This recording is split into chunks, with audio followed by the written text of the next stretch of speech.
Salut tout le monde, c'est GG, bienvenue dans cette nouvelle vidéo. Aujourd'hui, une petite vidéo pour vous donner quelques astuces, quelques petites choses à savoir quand on collectionne les miniatures. Donc, si vous êtes un grand collectionneur, c'est clair que vous le savez déjà, mais pour les novices, ceux qui viennent de commencer, des petits conseils comme ça, donnés parce que tout simplement on est tous passés par là. Donc, la chose première à savoir quand on a une collection, c'est le stockage. Le stockage. Donc le stockage, c'est assez vaste. C'est quoi le stockage? C'est tout simplement où on va positionner les voitures. Est-ce que vous allez décider de les accrocher au mur? Est-ce que vous allez décider de les mettre en carton? Est-ce que vous allez décider de les mettre, je ne sais pas, dans une pièce? Voilà. Ce qu'il faut savoir, c'est quoi là? Moi, j'ai choisi l'option. Alors, j'ai une pièce et j'ai plusieurs endroits dans la maison. Alors, il y en a un petit peu partout, hein, c'est sûr. J'ai choisi une pièce. Donc, ce qu'il faut savoir, c'est que il faut surtout pas qu'il y ait de lumière du jour dans la pièce. Donc, un maximum tamisé, voire même fermé, comme celle-ci, elle est fermée. Il n'y a pas de fenêtre, il n'y a rien. Donc, il n'y a jamais de lumière extérieure. Il n'y a pas d'UV, il n'y a rien de tout ça qui vient abîmer les blisters ou les miniatures. Savoir que un blister, un blister de ce type-là, ou même une carte en carton traditionnel, Hot Wheels, Majorette, Matchbox, tu la mets au soleil, au bout d'un moment, déjà, elle va commencer à jaunir, elle va perdre de sa couleur, et ensuite, en deux, si il y a du plastique autour, alors si c'est des anciens blisters Majorette et compagnie, ils vont avoir tendance à venir cassants. Donc c'est-à-dire que là, moi je peux faire tomber le blister par terre, il va quasiment rien avoir. Mais si je prends le même blister, je le laisse pendant 2 ans au soleil, je le fais tomber, le blister va exploser en 1000 morceaux. Voilà, c'est bon à savoir. Donc déjà, la lumière. 2, l'humidité, très important, l'humidité. Alors il y en a beaucoup qui sont là, ouais, il y a la maladie du Zamac et compagnie sur certains modèles. Oui, l'humidité, ça accélère entre guillemets cette maladie, ça accélère la dégradation des matériaux. C'est voilà, c'est récurrent, c'est pour tout, hein. Tu mets une maison dans l'humidité, au bout d'un moment, tout simplement, tu auras de la moisissure qui va venir, tu auras tes murs qui vont se détériorer. Et ben c'est pareil pour les miniatures. Il faut faire très attention à ça. Donc aussi, alors un endroit sec, c'est quand même le top privilégié. Donc moi dans ma pièce, je n'ai pas de thermomètre indiquant l'humidité, mais je sais que l'humidité elle est excellente. Dans cette pièce, on doit être aux alentours de 50%. C'est nickel. Ensuite, troisième chose à savoir par rapport au stockage, c'est la chaleur. Oui, la chaleur. Donc là, on va soi-disant dans un gros réchauffement climatique, même si cette année il fait pas du tout aussi chaud que les autres années, hein. On est loin même d'avoir de grosses chaleurs. Euh, la chaleur aussi, c'est pareil, ça rend les blisters cassants, c'est pas bon, ça fait onduler même certains châssis, les châssis en plastique et les carrosseries en plastique aussi, il faut le savoir. Donc ça, souvent quand tu vas, ça tu le vois quand tu vas sur des vides-greniers et que les gens ils exposent des boîtes au 1,43 en plein cagnard. Voilà, tu peux être sûr, moi j'achète pas. Même s'il y a un modèle que je kiffe, si tu vois qu'il fait 30 degrés dehors et que la bagnole elle est toujours sur la table à 3 heures de l'après-midi, tu peux le laisser tomber. Ta voiture, tu vas la prendre, tu vas la ramener, il n'y aura rien. Et après, tu vas la stocker chez toi et elle va se désintégrer, tu vas rien comprendre.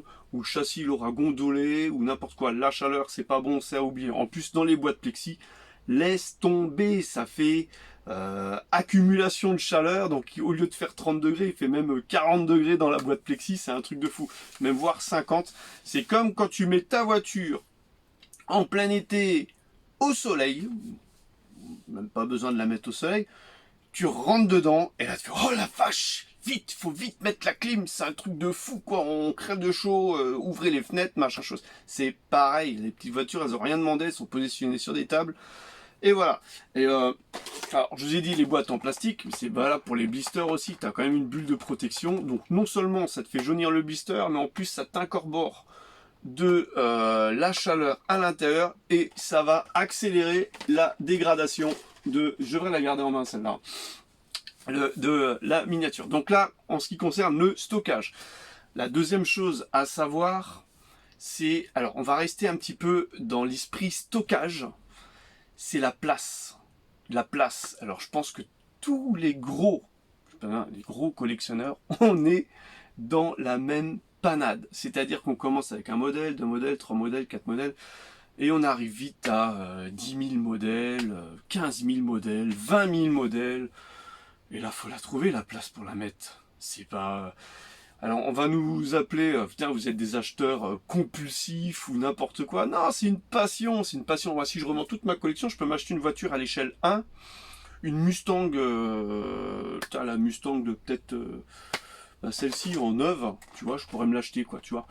Mais voilà, je préfère en avoir plusieurs petites, et puis c'est le fait de les acheter, de les trouver, de les ouvrir, de les regarder. Alors ok, j'aimerais bien avoir une vraie voiture de collection, peut-être un jour ça arrivera, mais ça, c'est pas encore le sujet du jour. Voilà, donc le stockage. Alors c'est bien beau, tu commences, tu mets ça dans ta chambre, un petit collectionneur il a ça dans sa chambre, un petit jeune, machin chose. Puis au bout d'un moment, ben, il faut pousser les murs, quoi. C'est comme ça. Et alors nous, en tant que grands adultes collectionneurs, je te raconte pas, quoi, avec la vie de famille et les machins choses. Soit tu as une pièce de 15 mètres carrés, soit tu as un super sous-sol, soit tu as un grenier. Alors le grenier, on va oublier, hein, parce que souvent tu as la chaleur en été. Ce que je disais dans le premier paragraphe, entre guillemets, le sous-sol, tu as intérêt à ce qu'il soit super bien isolé, qu'il n'y ait pas d'humidité, parce que c'est pareil, hein. Sinon tes blisters ils vont moisir et machin chose, c'est pas bon du tout.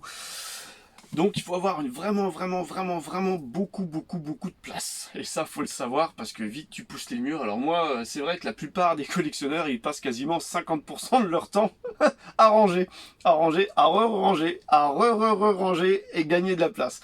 Donc ça va, moi dans ce domaine-là je suis vachement doué. J'adore le rangement. Et puis c'est bien parce que quand tu ranges, ben, ça te permet de ressortir et de retrouver des modèles. La dernière fois je sais plus quel modèle j'ai ressorti. Je l'avais celui-là. Alors, bah ouais, je l'avais. Et je m'en rappelais même plus l'avoir acheté et tout. Et puis ça c'était vraiment du type à acheter en double exemplaire un modèle parce que je l'avais déjà, quoi. Donc voilà, le stockage fini, la place, ça prend énormément de place. Donc n'hésitez pas à liker, commenter, partager bien sûr, laissez des commentaires. Donc la troisième chose à savoir, c'est tout simplement euh, est-ce qu'on ouvre ou est-ce qu'on n'ouvre pas les blisters? Voilà, chacun a son idée. Donc, il y en a beaucoup qui les ouvrent, je les respecte. Il y en a beaucoup qui les laissent telles quelles fermées, je les respecte aussi. Ça, c'est au bon vouloir de chacun, il faut le savoir, si on ouvre, si on n'ouvre pas. Donc moi, j'achète de la Greenlight en ce moment, énormément. Il y en a certaines que j'ouvre, il y en a certaines que je n'ouvre pas. Donc, si le blister, il a un jeton, alors j'aurais pas de scrupule à l'ouvrir. Si par contre, il n'a pas de jeton, il n'est pas abîmé, je vais peut-être pas l'ouvrir parce que franchement ça fait partie intégrante, le blister, l'image et tout de la Greenlight, de l'esprit de la collection. Voilà, si tu ouvres le modèle, la première chose à savoir c'est si tu l'ouvres, tu vas perdre littéralement en valeur. C'est-à-dire que si j'ouvre la miniature là du blister, je vais passer de grosso modo 10 euros à 7 euros. Voilà, à peu près, tu perds à peu près 30%. 30%. Si après tu viens à donner un bugne dedans ou n'importe quoi, ta bagnole elle va perdre 50%. Voilà. Si tu joues état de jeu, ça vaudra quasiment plus rien, ça vaudra 1, 2, 3 euros grand max, 1 ou 2 euros, un grand max. Voilà. Donc après, c'est pas une question de valeur, mais on sait jamais ce qui peut se passer dans la vie. Il suffit que tu aies vraiment un gros souci et que tu viens malheureusement contre ton gré à devoir revendre la collection parce que voilà, tu as besoin de finances importantes. Bah là, tu vas peut-être te mordre les doigts de les avoir ouverts. Par contre, oui, il faut les ouvrir des fois parce que en main c'est autre chose, c'est vraiment magique quand tu es là, tu fais ah punaise elle est quand même belle. Là je parle de ça parce que là je me suis permis d'ouvrir 4 blisters each tow, donc je sais pas pour ceux qui connaissent les Greenlight, c'est des ensembles avec remorque et voiture, donc c'est génial. En main, je me suis dit je vais les ouvrir pour les mettre dans la vie au garage, ça sera super cool. Et en main c'était vraiment magnifique, tu es là, tu peux ouvrir le capot, tu peux les faire rouler et tout, c'est génial. Après moi, je pars du principe que j'en ai tellement que si je veux en avoir une en main, j'en prends une qui est déjà ouverte. Hein, derrière, il y en a plein des ouvertes. Et voilà, quoi. J'en ai assez pour contempler en main. Et j'en ai assez aussi pour contempler en blister. Voilà. C'est le point de vue. Donc, à savoir, si tu ouvres, tu ouvres pas. Il y en a beaucoup. Il y en a qui font que ouvrir, qui loose, qui t'arrachent ça grossièrement. Moi, perso, quand je les ouvre, je fais super attention à l'emballage. Et ça m'est déjà arrivé de vendre des voitures que j'avais ouvertes, que j'avais loosées. Et les collectionneurs, ils m'ont dit, ah c'est super, tu as super bien ouvert, c'est vraiment, t'as l'impression d'avoir la voiture. Alors, moi je peux t'ouvrir un blister comme ça, tu vois que du feu, quoi. Voilà. Euh, Si tu l'ouvres correctement, ben c'est pas le saccage de blister, tu perds, on va dire un petit peu de valeur, c'est logique, hein, mais au lieu de perdre 30%, tu perds plus de 10%, quoi. Mais voilà, et puis il y en a souvent, ils n'arrivent pas à trouver le modèle autre qu'en loose et ils seront contents d'avoir le blister même s'il est ouvert avec. Donc ça aussi, ça fait partie intégrante de la collection. Voilà ce qu'il faut savoir par rapport à l'ouverture des blisters. Et maintenant, je vais vous donner un grand conseil, le plus gros pour la fin de cette vidéo. C'est tout simplement, moi ce que je vous conseille, c'est quand vous commencez une collection, alors il y en aura deux des conseils, parce que je viens d'en trouver un autre en faisant la vidéo, c'est déjà de les répertorier tout de suite. Parce que si tu les répertories pas, t'es foutu. Mais t'es foutu. Alors moi j'ai répertorié mes greenlights. Là j'ai passé énormément de temps à tout répertorier, parce que j'en ai énormément. Et je les ai même mis sur un cloud à part, parce qu'on ne sait jamais ce qui peut se passer. Toutes mes voitures sont à 95%. J'ai bien 95% parce que des fois j'en cherche sur l'ordi, je fais mais je l'ai celle-là et je la trouve pas. Donc je pense que 95% elles sont répertoriées, c'est-à-dire qu'il y a une photo, elles sont renommées, elles sont triées, machin chose. Mais il y a toujours le risque que, alors je l'ai mis sur 2 disques durs, que l'ordi crame ou n'importe quoi et que tu perds tout et voilà quoi. Donc t'as plus que les bagnoles, bon tu les as hein, les voitures, mais on sait jamais ce qui peut se passer.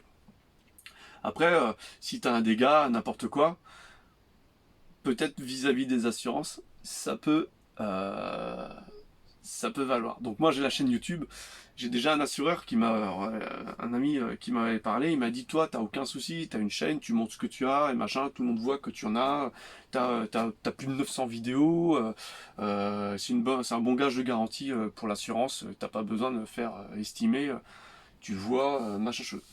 Bah écoute, un point positif, point négatif, c'est que ça attire l'œil quand même.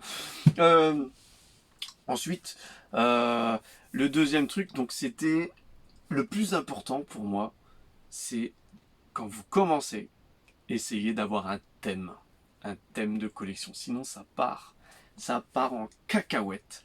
Alors, c'est-à-dire que pour ceux qui suivent la chaîne, ils vont savoir que moi, j'ai toujours fonctionné au coup de cœur.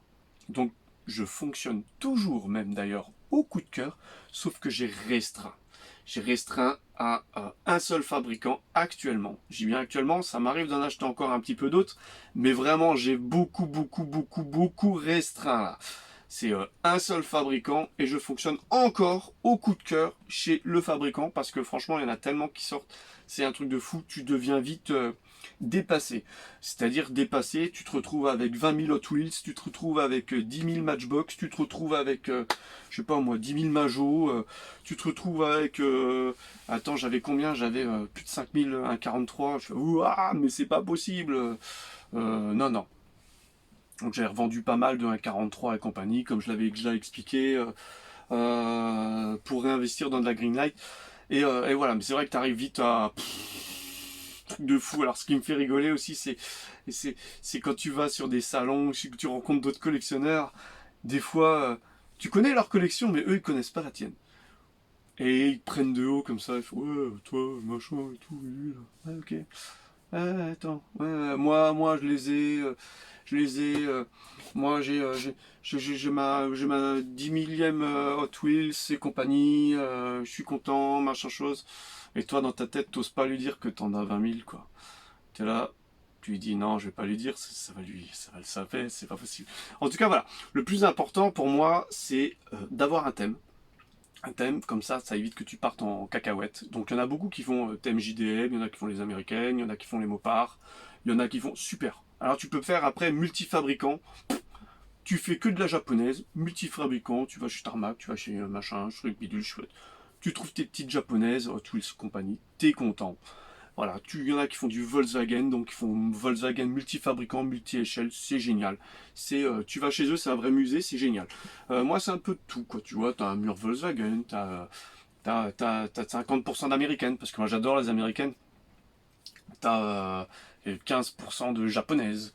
Alors japonaise, ouais, j'ai 15% d'italienne, c'est un truc de fou. C'est un truc de fou, tu pars vite en cacahuète. Après, tu peux faire un thème dans le thème, c'est-à-dire uniquement les Ford Mustang, tu vois. Là, le thème Ford Mustang, je connais quelqu'un qui fait que de la Ford Mustang, donc là c'est super pour lui. C'est assez restreint, donc il claque pas 10 000 euros par mois quoi, dans les Ford Mustang. C'est assez restreint, et puis en fait, quand il y a des sorties, des nouveautés qui sortent, eh ben, il n'achète que, je sais pas moi, sur une série Greenlight, sur 6 séries Greenlight, il y aura peut-être une Mustang qui va sortir, donc voilà, ça lui évitera d'acheter 10 modèles, il en achètera qu'un chez Greenlight, il en achètera un chez Major, il en achètera un chez Maisto, voilà, à différentes échelles. Et du coup, au niveau du portefeuille, il s'en sortira mieux. Parce que quand tu fais au coup de cœur, tu vois plein de coups de cœur partout, et là tu fais ah ouais, mais là je peux pas. Celle-là, ah bah non, je peux plus. Tiens, tu comptes tes deniers, t'es là, tu fais ah bah non, non, là je peux pas. Alors je vais m'en prendre une, puis les autres t'attendras. Et voilà, et à fonctionner comme ça, et ben t'as beaucoup de regrets, beaucoup de remords. Bon après, tu finiras toujours par les trouver, par les retrouver. Même si certains modèles sont vraiment, vraiment, vraiment compliqués à retrouver.